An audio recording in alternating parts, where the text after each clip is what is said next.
Welcome back to For the Record. I'm your host, Justin Allen Rose, and for the next few episodes, your 7 News team is not only covering state legislative races right here in southwest Oklahoma, but we are also covering the lone congressional race as well.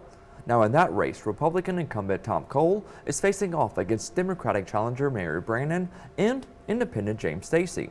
And I plan on speaking with all 3 candidates before November 5th. Last week, I had the chance to sit down with James Stacy to discuss his candidacy. Here is that full conversation. James, I'm sure you have been knocking on doors, talking to people leading up to this election. But for those who may be just getting into this race, this is a race for CD04 here in Oklahoma. Tell us a bit about yourself. Well, I'm 60 years old. I married for 36 years, no children. We have a cat that was my neighbor's cat and adopted us. And we had a dog that showed up the day before the eclipse. It was a little puppy, and it adopted us too. So now I got a cat and a dog again. And my wife's a travel agent. I've done industrial automation. I had a martial arts school for 11 years. I had a medical marijuana collective, and I have a felony for doing manufacturing cannabis. It's from the federal government.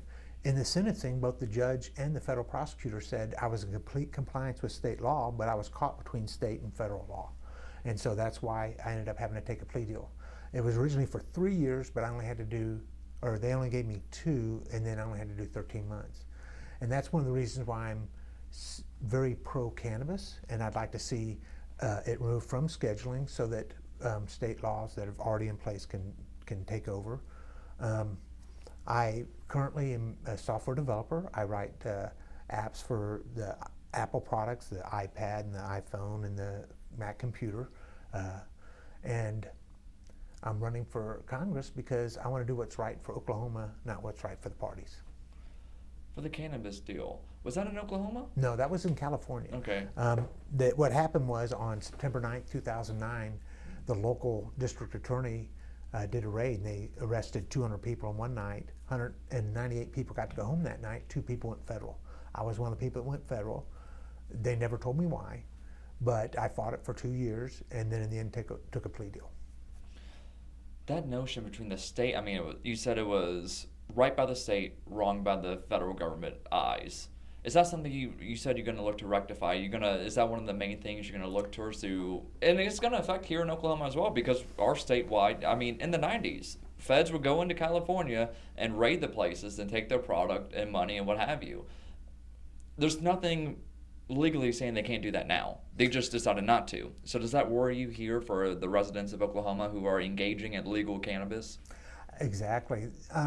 I've gone out and met with a lot of people that are running the stores and talked to them, and a lot of people are kind of oblivious to that. They don't realize that there's only one line in the budget that says the DEA is defunded from going after people in medical marijuana states. And that one line can be crossed out with a pen that easy. And if the people get in power that are anti-cannabis, then that's going to happen. And you know, a lot of people, they look at it for the recreational side, but you have to realize it's medicine and it will help people. My martial arts instructor died from brain cancer, and after he passed, I saw all these articles that saying that cannabis could have helped him. And he'd gotten so bad that he was trying, he'd gotten too much chemotherapy, so he wasn't allowed that anymore, and he was getting this medicine or this treatment that was based on this Chinese concept of drinking your own urine. And when I saw him last, he hadn't talked in a month. I went to his house and I was talking to him, and I said, I really appreciate you being here for me. And he said it back to me. He talked for 2 more weeks and then passed.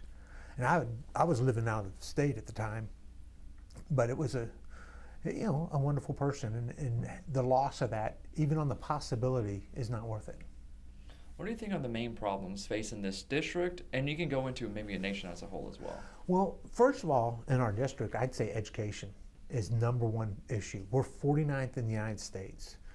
And I know my whole life, I've been able to get people to pay me because I knew things other people didn't. So I was able to teach myself this software programming, which created a job for me. And I know that we can have a better situation. So I'm a big NFL fan. And in the NFL, if your team sucks, you get a draft first. So what would draft first mean to me? I think that we pay our teachers and our support staff more than any other state in the country. We provide them with all the resources that they need so they're not out there raising money. We do not ever ask a student to go out and buy chalk or candy or whatever they make them go do. We provide them all that they need. Then what we do is we create a database of the most successful programs, and we give them access to it. And I say it that way because I don't want them to tell the local schools what to do. I want them to put out their best foot forward to say, hey, this is a great opportunity, and then let the schools cherry pick what they want. Don't ever get mad at them if they change it, because that's the only way you're going to fix it. The person who's dynamic in their thinking is the one that's going to be successful. So tell me, I mean, Tom Cole has been in this House seat for a good while now. 20 years. 20 years. What would it be different? For the people of Oklahoma, what would they see different if James Stacy was in that seat? Well, first of all, I'm not going to be trying to make James Stacy powerful. I'm not going to be trying to make a party powerful. I'm going to try to be making Oklahoma successful. So economic opportunities, bring in more businesses here. The education, improve our education system, create more opportunities for people, and be colorblind for the people you're dealing with. You know, too often some of these programs seem to target a group. Make it broad enough to where anybody can do it. And then, you know, make our focus making people in Oklahoma successful. Do you think you being, let's say you were elected, you being an independent in Congress will benefit more because you're not a Democrat or Republican, you're not belonging to one of the two sides? Well, my theory is this. If I get elected, the Republicans are going to be trying to say, well, it's the person, not the philosophy. And the Democrats are going to be saying, it's the philosophy, not the person.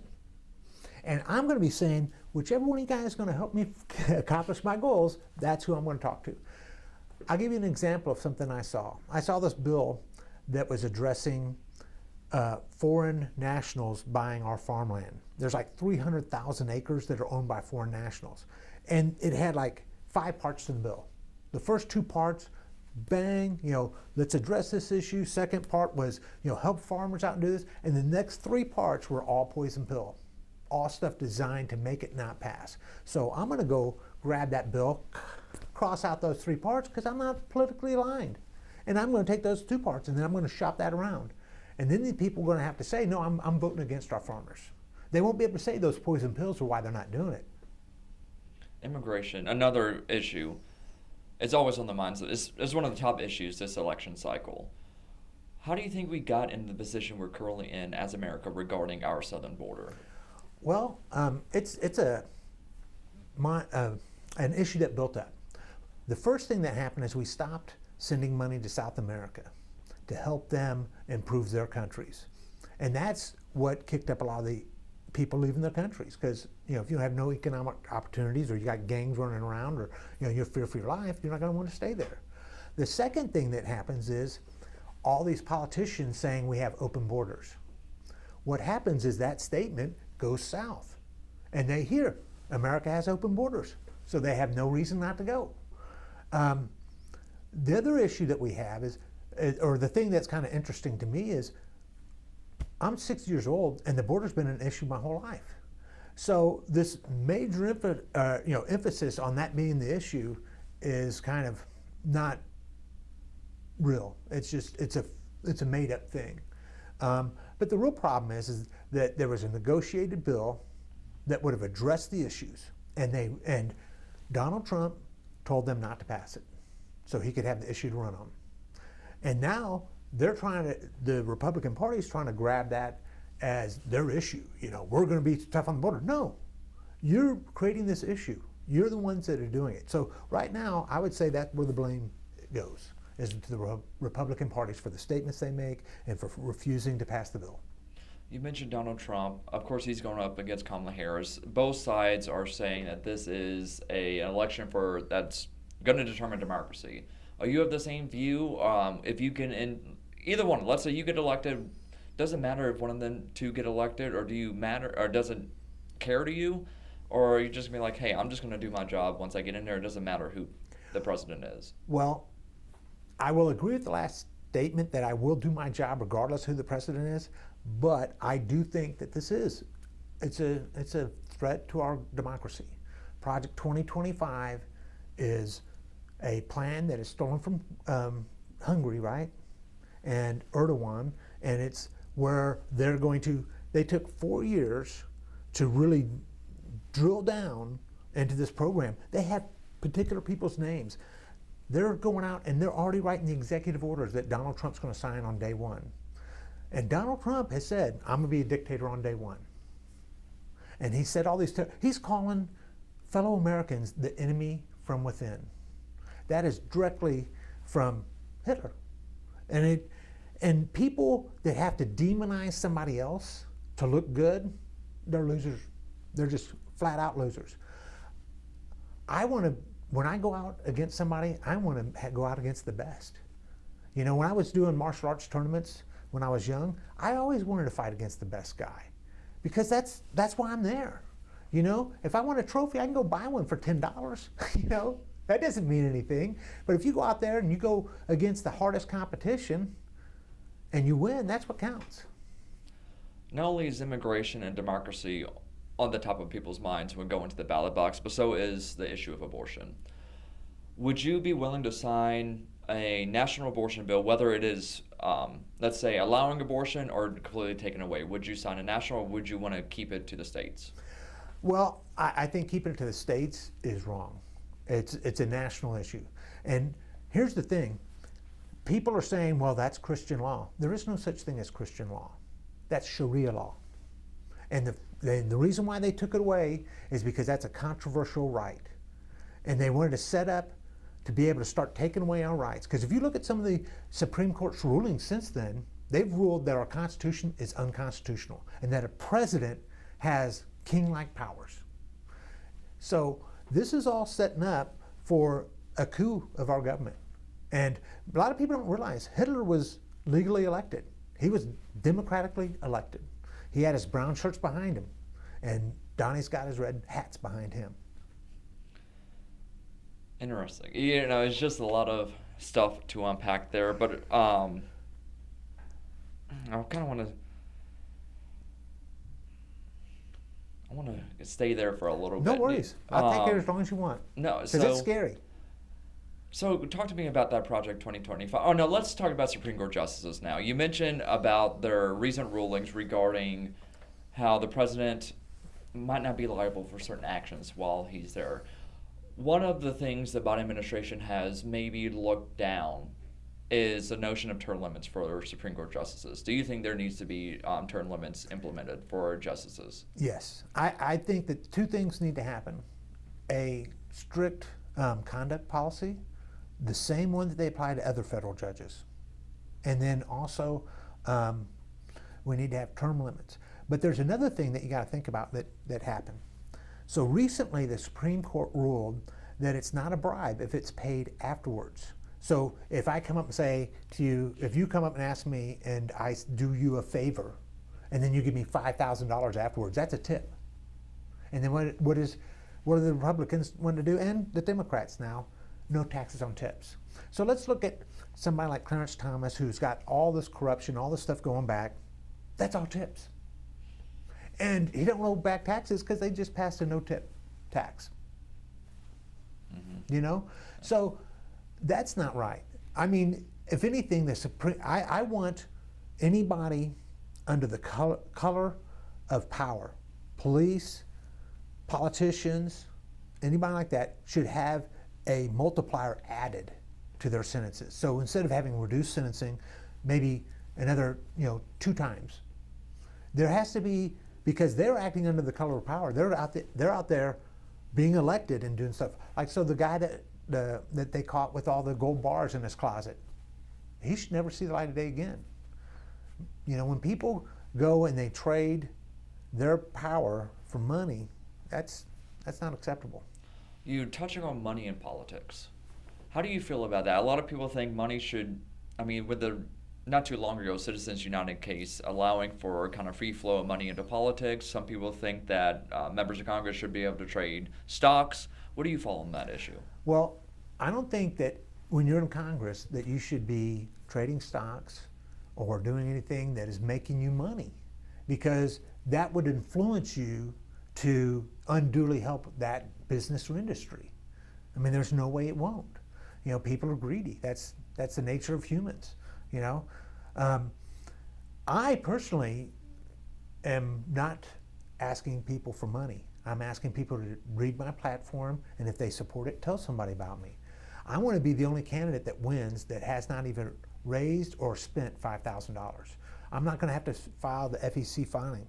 I do not send out emails asking people for money. I do not send out the text.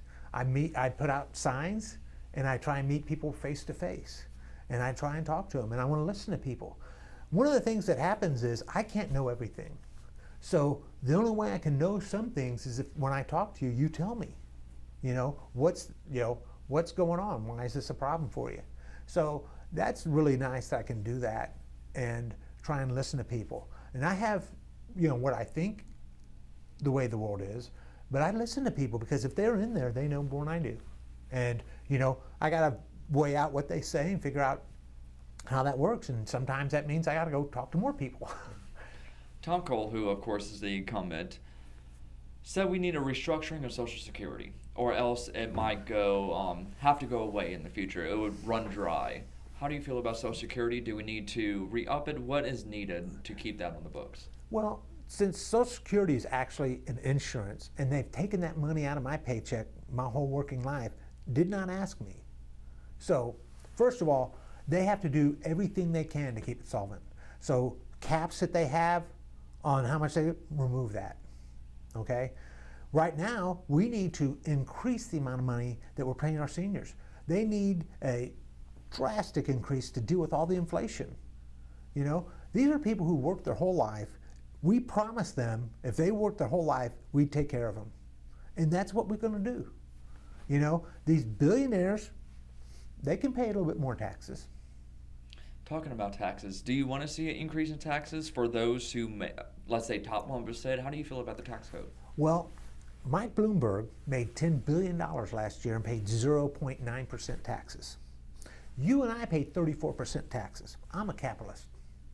And as a capitalist, if you can go to market at 33% markup and that's below my cost, that's not capitalism, okay? So we need to, as a minimum, make the billionaire class pay 34%. But I'll tell you something, all the MAGA people, make America great again. I think 1970 was a great year. And in 1970, the top tax rate was 70%. A lot of people don't realize that taxes, income taxes, are like a regulator on the rich to keep them from being too greedy, you know? Mm-hmm. And so if we raise the taxes on them, so let's say we just go to 34%, we look at Mike Bloomberg, that'd be $3.4 billion, right?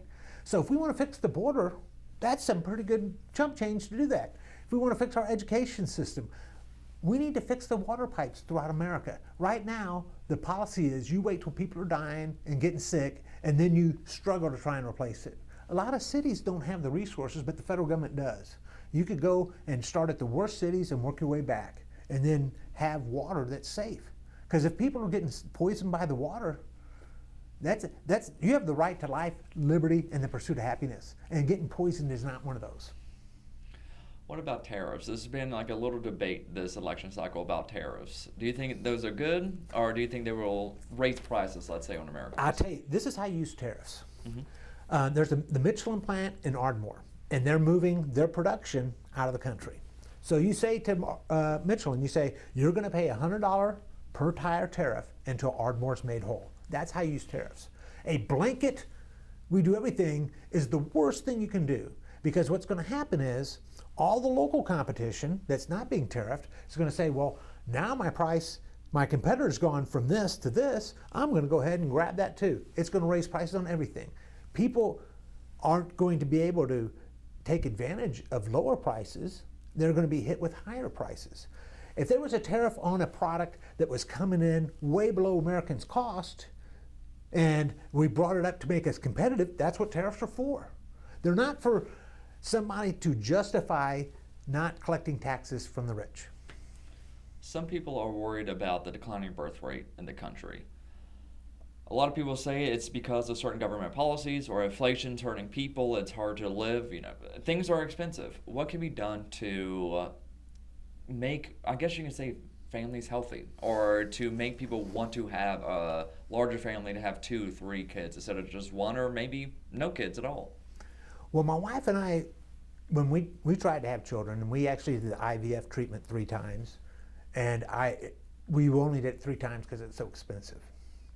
So bringing costs down on those kind of things could help a lot. I would also say if we had the child care set up so that people didn't have to worry about, what am I going to do? Do I have to work? And that kind of stuff. And, I think that there's so much pollution, industrial pollution in our lives. If we look at like the Teflon, it comes out that it's a forever chemical that gets in your body and you can't inject it and it causes cancer. And you look at plastics, they can't catch a fish without it having scraps of plastics in it. So we need to clean up what we're doing and not be polluting so much, and that'll help us. Have you ever heard of hempcrete? Mm-mm. So hempcrete is what the Romans made the aqueducts out of. It's hemp, lye, and water. Lasts 600 to 800 years and it's fireproof. There's a Canadian company that's making like these Lego blocks. They put a metal frame in it and they make the hempcrete around it. So building a house is like this. If we did that, and we say we take the Ardmore plant, we convert it to a hempcrete plant, we would create new crops for our farmers. We create a new building material, and it's carbon negative. It sucks carbon out of the atmosphere into the block to make it petrify and be longer. So it's fireproof, it's carbon negative, and it's can grow in a season. So if we converted that plant to a hempcrete manufacturing plant, we could have a brand new green product. But then what we do is we say, we have veterans that are homeless. We'll build houses out of this hempcrete. So we already have a built-in customer. And it's ourselves, of course, but that establishes the industry. Then once the industry is established, and we now have a very clean green building material that's actually sucking carbon out of the atmosphere, and if you have a forest fire or something like that, your house doesn't burn. That's all good stuff. And if we go, and what we could do, we could create some free veteran housing. And what we do is we ensure that it's near some railroad tracks that will go to the cities. So we set up a commuter train to go back and forth. So that way we could put them in a place where they, have space. It's not too expensive, it's affordable, but, and then we look at the homeless and start offering low-income housing for them. Because the only way you become not homeless is if you have a home. Passing laws that say you can't camp in the city, that's just hiding them. Too often, people want to just, push the problem over here and not look at it, sweep it under the rug. You don't have to see it. A lot of people say we are always at each other's throats in this country regarding political opinions, whether you line with the left, right, Democrat, Republican. What can be done to help the political health of the country? I think one of my ideas is that we protect the word news. In other words, you can't have an opinion show where you're just making stuff up and call it news. So that what will happen is, I think the biggest problem we got is we have 2 different bases of knowledge. I talk to people and they have this base of knowledge, and I talk to people and they have this base of knowledge, and they're diametrically opposed. And so you can't have a conversation with somebody if you totally disagree on everything, And one of the problems is a lot of the people that are on the right have invested 9 years into being on the right and identifying as that. And to say to them, well, this candidate is not who you think they are. It doesn't matter. They've invested 9 years. How do you give that up? I mean, how many people have done a left turn like that? It's like, it's worse than quitting smoking cigarettes, because you've had these people lying to you. All your friends are there. It gave you an identity. And that's the main problem we got. People, what I say is you should have loyalty to your God, your family, and maybe your football team, but never your politician. Your politician needs to show loyalty to you. And so with these people that have loyalty to any politician, it's wrong. It's not a good plan. You know, they say power corrupts, absolute power corrupts absolutely. Anything else you want to tell the voters before they head to the polls? I would have to say that I want to do what's right for the people of Oklahoma. And anybody who ever meets me or votes for me, or even the ones that don't vote for me, you have my 100% permission to talk to me, tell me what I'm doing right, what I'm doing wrong, what I'm missing. But I tell you what, if you're telling me something based on hate or based on giving you an advantage over everybody else, I'm not going to listen. Everything else, fair game. Sounds good. Thank you. I appreciate you joining me. Thank you.